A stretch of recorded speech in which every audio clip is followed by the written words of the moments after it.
Tiprasa Tiprahani Busa Jingla Tiprasa Tiprahani Busa Palayo sungla tinitrin sini bisikta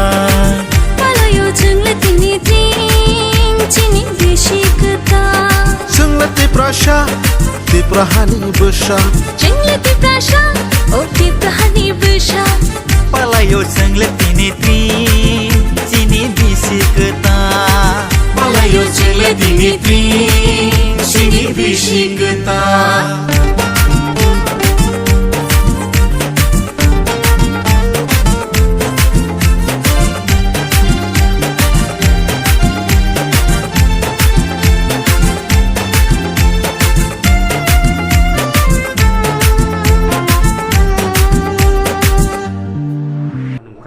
Bising Twi KHAIJAK जों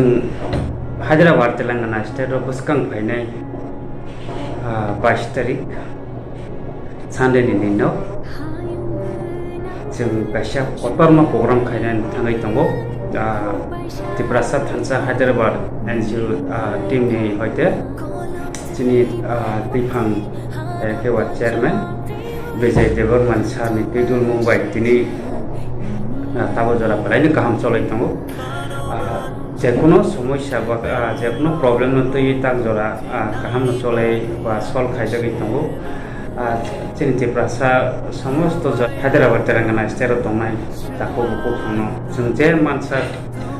लं सांदि किसा मिसा थै रग नांमनि ब्लाड रग नां दंखा के जों आवाहाय रग ताकमो ताबो जरा सबावो कथै मथै रग उनखा मान थै रग रहलायो kita वो चोरा years running 2 years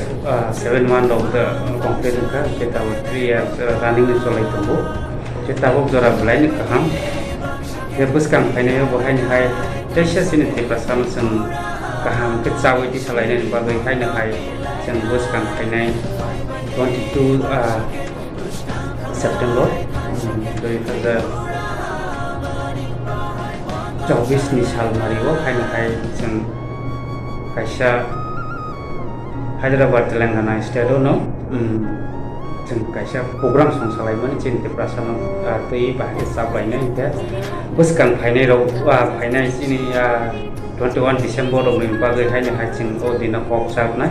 जों तिरिं खालायनि बागै कक जाबलायखा बुसकां फायनाय December 21 ni सालो Sini Tiprasa ni zaman teringkai ti cenggu Hyderabad Telangana state of na ceng JOTO Tiprasa tongai ro KHAIJAK cenggu hanya tering palai ne mansok lai mani hai bagai buskang 22 तारिख को ceng program kaca ceng Tiprasa ro nanti ceng asok lai ne oleh saklai jaga ka hai bagai kisah masa वो video know like तुमने बा आने video know like तुमने ताको पूरा Telangana state तुमने ताको पूरा चिंग Tiprasa में JOTO 22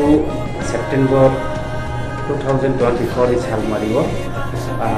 JOTO PHAI MANJAK ना पागै JOTO नि तनियो